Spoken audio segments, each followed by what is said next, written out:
We acknowledge the traditional owners of country throughout Australia and recognise their continuing connection to land, waters and culture. We pay our respects to their elders past, present and emerging. Hello there and welcome to This Song Is Yours, the podcast where we explore the craft of songwriting, celebrate the artists behind the music and uncover the stories that make their work truly special. I'm your host Simon Fink and thank you for joining us today. Our guest on the podcast today is the beloved British singer-songwriter David Gray. David has been making music for over 30 years now and has always had a knack for writing heartfelt and soul-bearing songs. In the late 90s, his breakthrough fourth record, White Ladder, catapulted him to superstar status, with timeless tracks like This Year's Love and Babylon becoming instant crowd favourites. To this day, White Ladder remains one of the best-selling records of the 21st century, sitting alongside iconic albums like U2's The Joshua Tree and Spice Girls' Spice at 28th of all time. Last week, David returned with his 13th studio album, Dear Life. It's another brilliant addition to his incredible catalogue, showcasing his continued evolution as an artist. Known for wearing his heart on his sleeve, David pushes that honesty even further on this record, introducing new sonic elements while staying true to his emotive and candid songwriting style.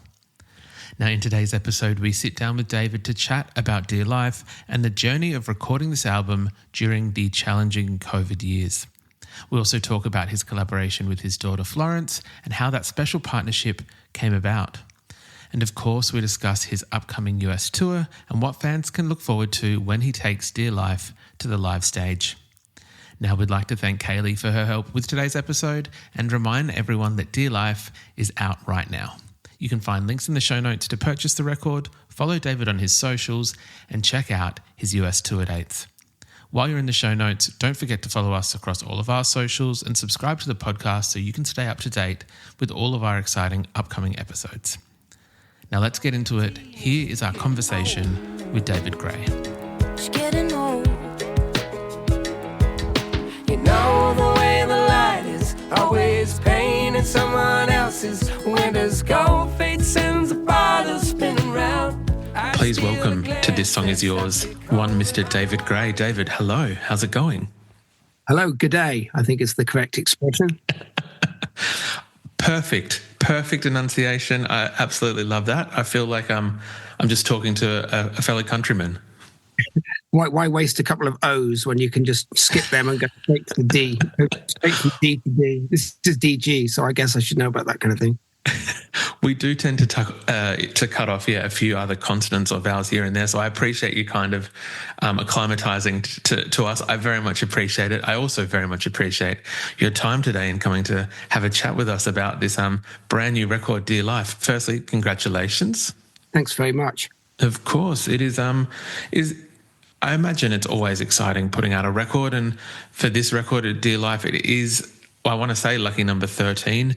For you, does that process, obviously the physical process, whether it be MP3, CD, cassette, vinyl, and we've come back around to vinyl, does the other side of putting out a record ever change for yourself over those 13? Do you still get nerves? Is there still anticipation that kind of builds over that time?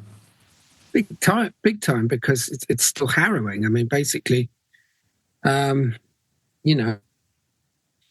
putting your most precious, intimate thoughts and feelings out. And the world does not know the most trustworthy, safe space for such things. So it's a world of commerce, indifference, and sometimes downright cruelty, and you just don't know how it's going to break for you. Will people enjoy it? Will they want to give you the time of day? Will they give you the creative benefit of the doubt? Every time it's the same. So it doesn't matter whether you've done it 33 times, 13 times, 3 times, or once. It's essentially exactly the same process. So no, it's just as nerve-wracking. It's also very exciting. I mean, on the flip side of the sort of, if you like, the critique of the record, we've already sold a shed load of tickets. So the public have kind of responded already. So I feel there's a kind of vote of confidence, even within the small bubble of people that were first exposed to the music. So those that work with me or were about to work the project, just the kind of feedback I got was very meaningful. I mean, that's a very significant thing when those first people get contact with the music, to see how they react. Basically, just about across the board, I got a fantastic reaction, and which you just don't count on. These are people that put out loads of records for loads of different people all the time. So, that's a sign that there's something there. And so, yes, album 13 is lucky 13. I was born on the 13th, so it's a lucky number for me. Let's hope so. I absolutely love that. Look, I have no fear that this isn't going to be a lucky record for you. In terms of putting out records, is there ever any traditions or rituals that you kind of have each record that comes out? No, not really. It's always slightly different. So the circumstances can be different. Sometimes you're actually on tour as it drops. So, you've already left and the first show is, whatever. So that's next week. So there's not a huge gap between release and the first show happening in Boston. So, no, it's always different. I'll definitely have a glass of bubbles on Friday and wet the baby's head, so to speak. So... that would be the only ritual for me. I'll generally do that at any sort of significant moment. I've always got a few bottles of champers stocked and ready, just in case something good happens and we all can celebrate it together. So that's kind of one of my minor sort of rituals, I guess. So it just depends. Each time, each record's different. I mean, the last record I put out was under COVID, so there wasn't much opportunity to, there was no physical process. It just kind of went up. It's kind of interesting. It was like it was utterly digital, the whole thing. And there was hardly any marketing budget. It was basically just putting the music out. And it was a very successful record in its own way. Skellig was very warmly received. And it's sort of at the conditions under which it emerged sort of suited it in a way. It was a time of reflection and, there were lots of things that people had been thinking about and exposed to that have maybe sidelined or if not sidelined, repressed even in our culture, like mortality, for example, and just space to think. The horizon of life was so shrunken. It was just a day. And you in coming down the tracks, it's not like, hey, we're going to go on holiday, or hey, we're going to do this, or I've got my tour coming, or there was nothing coming down the tracks. So anyway, so those were unusual conditions. This time it's different, but this is a different kind of record. This is a record with commercial aspirations.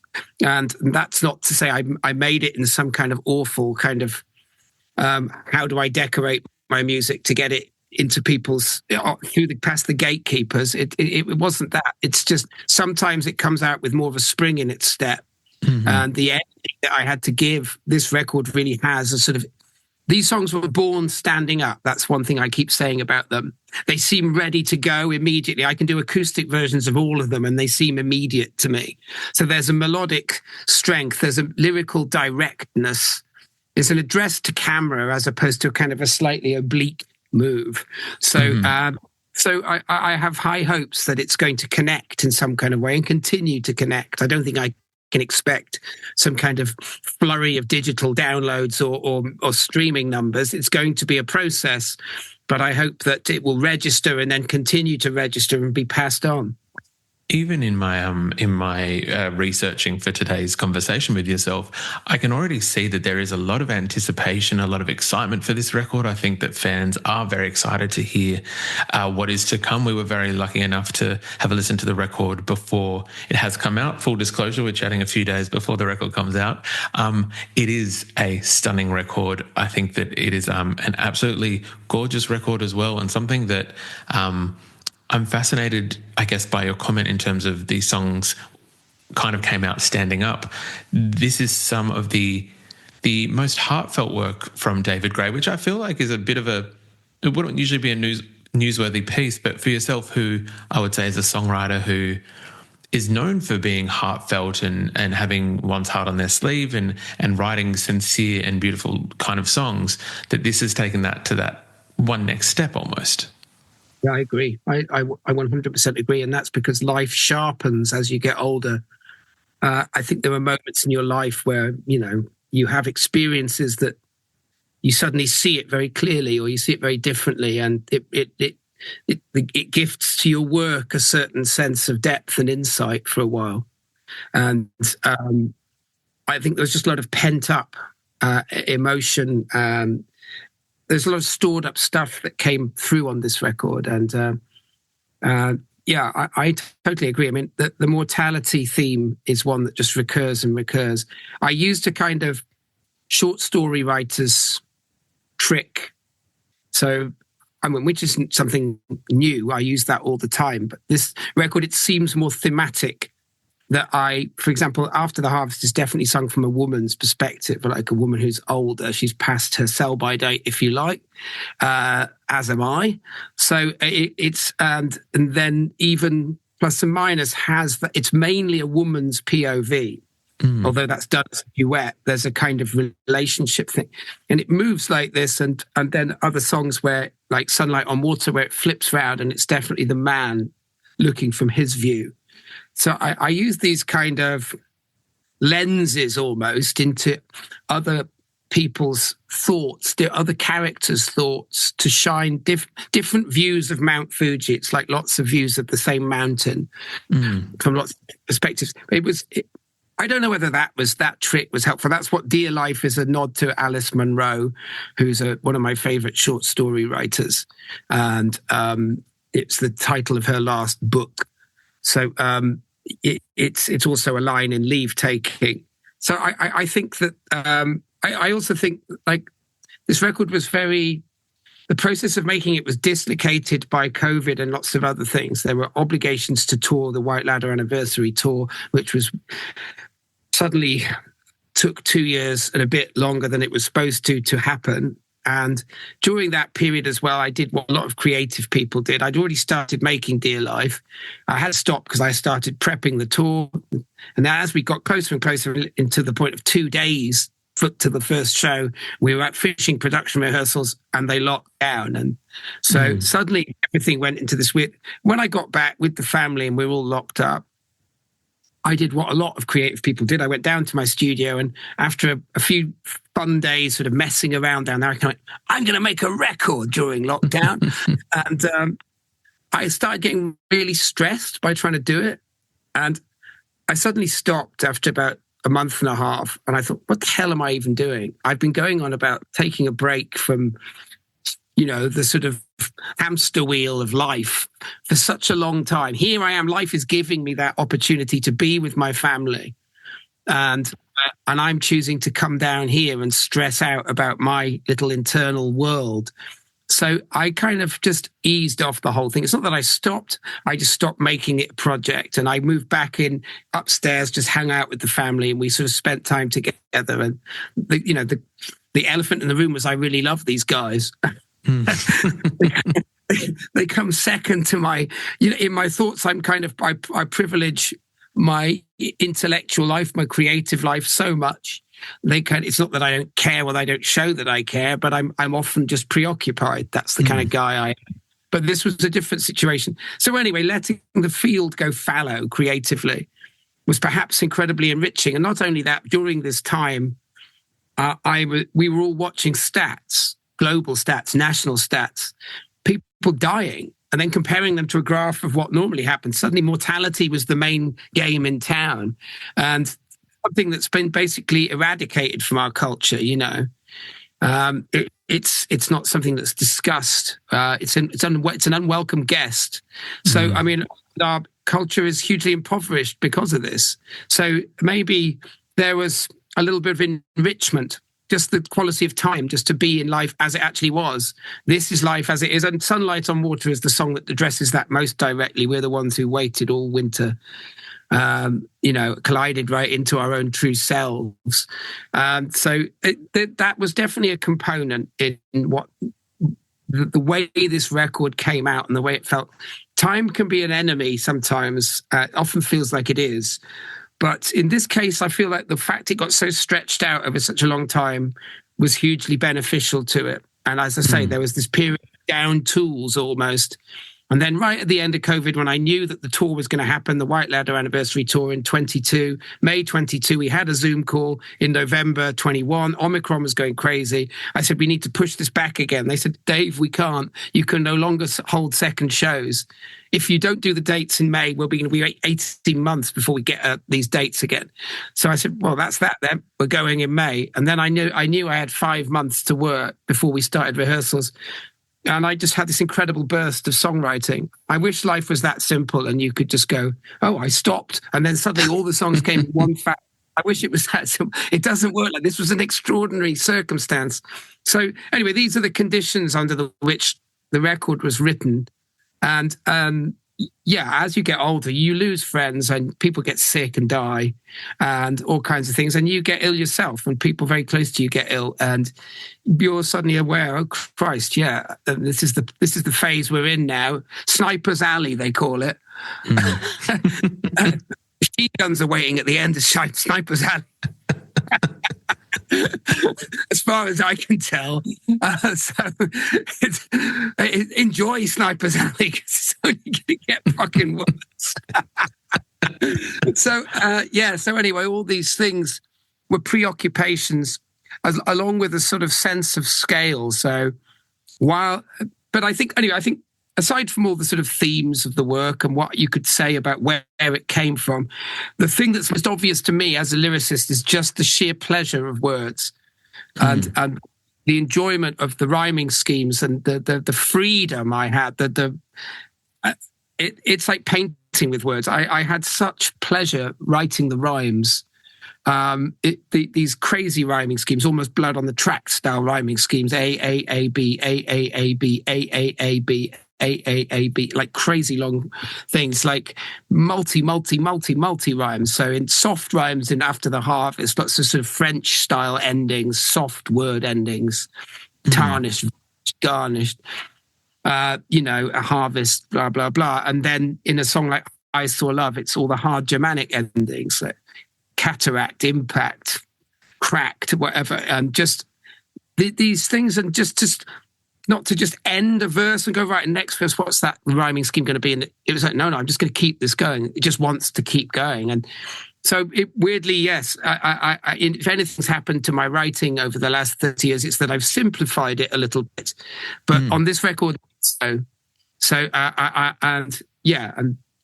was a huge pleasure to write. And, that's the thing that, to me, when I listen to it, it always gives me great pleasure when I listen back. Just that you just know when something's right, when things happen so quickly and they drag something out of you before your brain's had a chance to sort of mangle it with some self-conscious design thought.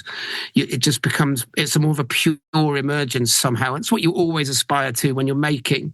But I was just gifted by that experience happening much more intensely and over a longer period of time this time in several phases of the making. There was one track that you just mentioned before, which I feel like almost represents what you've just kind of said then in its most purest audio form was Sunlight on Water, which was this gorgeous, gorgeous track. I think it's just over halfway through the record. I think it's around track 7 for anyone who's listening. And after this episode, please go and listen to the record, buy the record. But it is this gorgeous, haunting, almost kind of piano-led track that I felt that the arrangement was stunning. The way that the song kind of leads you in certain chord progressions, and then almost when you think it's gonna take a step left, it goes right. It might go a completely different step altogether. And it was a track I found that kind of stopped me in my tracks, and then I revisited time and time again as I was re-listening to the record, wondering whether you might be able to talk about maybe not necessarily because I know you touched on it just then in terms of the inspiration, but I guess how this song was born from that inspiration, and then how you then convert it with Ben, who produced the record, I believe, to what we've got now on that final recording. Well, I think it's a great example of the incredible relationship I have with Ben de Vries. And we have a wonderful, he's the perfect yin to my yang, if you like. Mm-hmm. He is just so calm and so sophisticated in his musical senses and ear and production senses, and I am so volatile and earthy and direct, and we make a very good combination. So with this record, I said to him, look, Ben, we've made 2 records together and a few other bits and pieces. I want more this time. So when I open a song for you, don't wait for me to usher you in. You just come in and you you coloration, you bring your ideas as much as you can and take these things away and work on them, do anything that catches your ear. And that's a perfect example, because the string arrangement is incredible on this song. It makes me think of Randy Newman's, I think that it don't rain today or whatever. I think it's going to rain today. So, Jesus, one of my favorite songs. Title. I think it's going to rain today. That's an incredible string arrangement. And that's one of the things, that and Blade Runner, the sort of synths and things that are woven into the string parts on Sunlight on Water. It has this ambiguity, but rather than just pad, I mean, when strings are added to a song like that, it's so often just like in a movie, feel emotion, the strings say, and it's like, and you have the chords and the voice and behind them, the strings. It's like, wow, this is so emotional. But what Ben does so beautifully and so elegantly is that the moment you'd expect that to happen, the string arrangement goes completely somewhere else. And it becomes like a second character that's speaking a sort of weird string language. It's so articulate and so strange. It's a wonderful thing. I think that third verse between the two choruses, where the strings start to move around and start to play all these make all these cinematic shapes. It's a wonderful thing. It was a fascinating track. There was a very literal writing experience. COVID, the first lockdown ended. We were allowed to go to the coast, and I've got a house on the coast up in Norfolk in the east of England. And the first day you were allowed to go, I drove straight up there, and it was a beautiful day. It's a beautiful spring that year, and I sat on the beach and just looked at the water. And when I got back that night, we were making some food. I sat down. I had a little electric piano, and these chords just came out, which was like an impression of Sunlight on Water. These fluttering, flowing shapes, and then I just began to sing the first line. Thoughts are splintering like sunlight on water. Anyway, whatever happened, I never finished the song that night. I just made a few notes. I recorded it on my phone, and from the very beginning, the imitation of the coruscations of light on water in the shapes of the way that the fluid shape of the playing, and then the lyric that responded to that with an actual lyrical interpretation of what I was seeing and what I was doing. So it had this thing already. So you'd think that was a song that I recorded a take on the piano and then we added stuff to it. But actually, because we wanted this real sonic purity to the vocal and the piano, it was a very, very elaborate process. So I got several takes done until I was completely happy with absolutely every speck of the song, because it's a song that has to be free of click. It speeds up and slows down, I mean, crazily. So when I was really happy that I'd pushed those little tempo moves just right, we cut the perfect take together and we listened to it. And then I basically played a MIDI piano pass trying to mirror the exact thing, and we tweaked that in so it was absolutely perfectly married, and then we got rid of the whole take. And I then, over the MIDI piano, we used a sample that we'd made of this weird piano sound. I then re-sang the vocal. Now, I'd never have been able to do this earlier in my career. The idea of trust, that you can recapture the magic in that way. But actually, it was a brilliant move. It was Ben's idea, and it meant that we had this completely pristine sonic space to then position all those strings. And when you record vocals and pianos and things and guitars together, you get a compromised, phasey sort of acoustic zone. It's quite hard to be pure. There's a lot of bleed. There's a lot of this. So if you want to just hit, so it gave us this very pristine space into which we then put the song. And the miracle to me was that I could do a vocal and it felt real. I just had to trust what was already there. So it's a giant act of trust. And there's been many acts of extending trust and faith creatively within this record. I've pushed lots of things a lot further than I ever have before. My playing, my ability to play syncopated rhythms and sing. And, it's been yet another developmental stage in a very boring, mundane way. I mean, they say 10,000 hours, whatever. But I'm still a musician trying to improve. So I guess I'm not resting on my laurels in any sense. And this song's a nice little example anyway of how, as a recording musician, I've moved on and I'm able to take that little leap of faith for the sake of the end product. And this was so worth it. Yeah, that's a special track. I feel that I don't think there's any weight tracks on the record, but when you get to that center point of Sunlight on Water, followed by That Day Must Surely Come, I think you are you're in the center of the mini solar system that I've created. It is very much where the gravitational pull is strongest. I think that is the perfect way to kind of articulate it. I actually don't think I could even say anything that would better kind of encapsulate the way that the record plays and runs. I did want to very quickly mention as well, in terms of not pushing the envelope, but as you said, like continuing to not rest on your laurels and push yourself as a songwriter and an artist.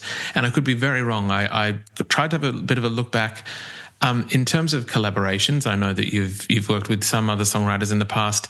This time around, and as you mentioned, the elephant in the room that you got along with family, there is a very special collaboration on this record in the form of your daughter Florence, I believe, kind of coming on and taking a bit of a part in Fighting Talk. Yeah, it's so sweet. I just texted her this morning because it got its first play last night on the radio. Mm-hmm. What was her reaction? How'd she react? Yeah, I don't know, in the way that children do. You know, she's sort of like, yay! It's yay with a sort of little party emoji. So yeah, it's a bit like some dads might, you know, if a dad's got a chip shop, ask you to work behind the counter.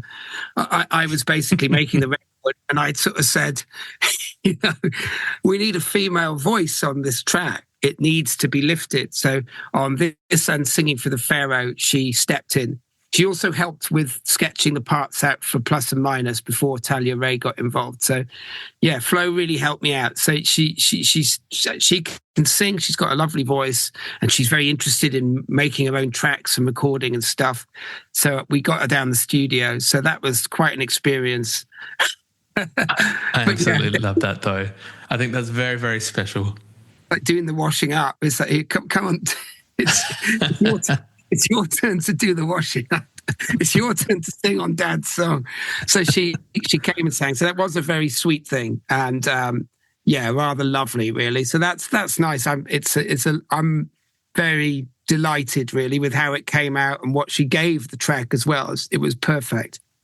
It is a gorgeous track, and I think it's lovely that obviously you've been able to incorporate a family member to kind of get involved and take part. And who knows where, as you said, she's kind of looking into her own music and making music. So maybe we'll have her on the podcast in a few years with a possible record. It's possible. I wanted to touch on, I know you said that the US tour starts next week. When it does come time for a new record, obviously I imagine that bringing together a set list is always an interesting challenge, because you've got the fan favourites, you've got your own personal favourites that I think one thing that's not discussed enough is obviously keeping the artist and the musicians on stage engaged as well, because you want to be not just going through the motions, you want to be playing things that interest you. Curious, from this new record, from Dear Life, is there a certain track you are looking forward to debuting in that live arena and seeing how crowds react? To be honest, I'm looking forward to so many of them. I mean, I couldn't pick one out. There's as I say, they were born standing up. They've got this natural presence.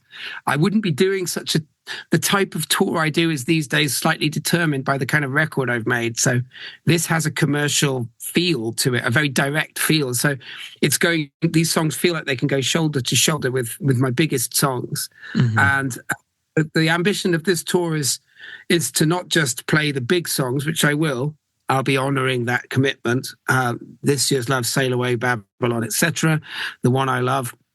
It would be also to just deep dive into some of the records from the past, like A New Day at Midnight, Life in Slow Motion, Lost Songs, even my first 3 albums, Century Ends, Flesh, and Sell, Sell, Sell. So the idea is I'll do a little section each night where I basically do 4 or 5 songs from one of those records. So to drag some of that stuff back into the reckoning, into the light. If you don't water them, they die. So, I feel like, and I feel that this new music's going to sit in amongst that really well. I'm going to use cover versions as a means of unexpected covers. as a means of sort of energizing the sort of the whole gig as well, so that it buys essentially space for the slowdown, the intimacy I need to deliver Sunlight on Water, or, That Day Must Surely Come. I need to buy that space, really buy that space, so I can take 15 minutes and go, right, here we go.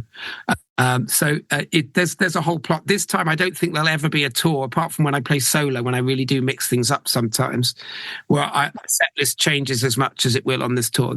We've rehearsed about 60 odd songs, so there's more besides. So I'd say it's going to be a big revolving carousel of different songs. So songs like from A New Day at Midnight, for example, a record I've sort of neglected a bit, apart from a few songs which get played quite regularly. Hardly played any of that stuff for years. So like a lot of Life in Slow Motion too. So those things will be seeing the light of day.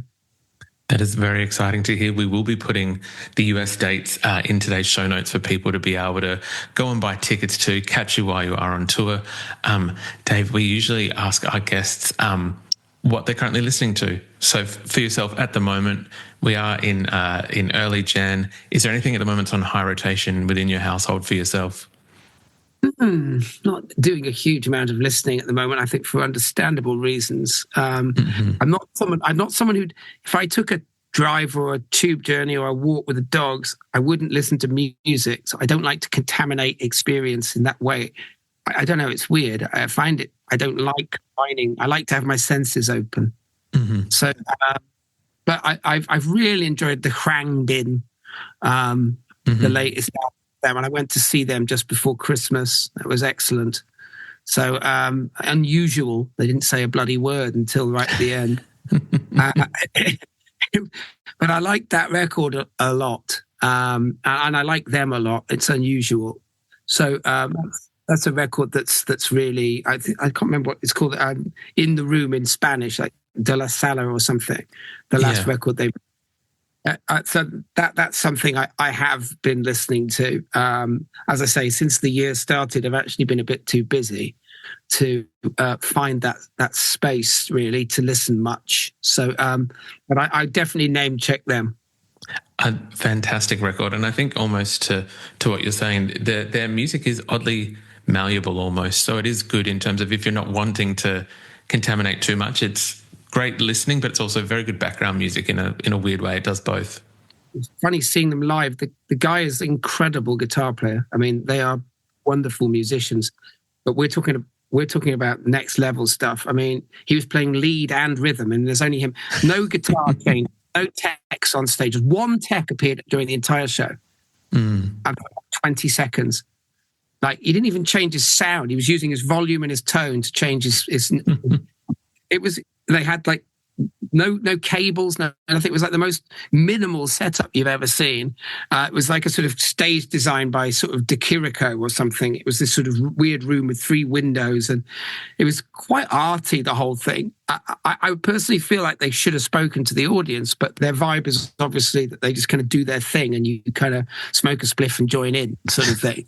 It's got kind of, but he's like the new Carlos Santana or something. That might be even doing a disservice to him, because it wasn't quite as rock as that. And they wear these weird wigs. His was like Nigel Tufnell's wig. And there was a certain point he did take a solo, and I thought, if you just stuck your tongue out now like Tap, this would be the best thing I've ever seen. But unfortunately, he failed to realise my fantasy. Look, I'm sure they've got more albums in them, and hopefully we'll get that come to fruition at some point. But I absolutely love that. I think it is perfect kind of description of their music and how they play. Mr. David Gray, thank you very much for coming to chat with us on the podcast in support of this brand new record, Dear Life. It is out now when people are listening to this conversation, and we'll have links in the show notes where people can buy tickets to your shows, buy the record, the CD, the vinyl, everything. Follow you on socials. But thank you so much for your time and having a chat with us. It's a pleasure, and I hope to be coming your way as well. So I would add that's in process. So Australia is on the menu.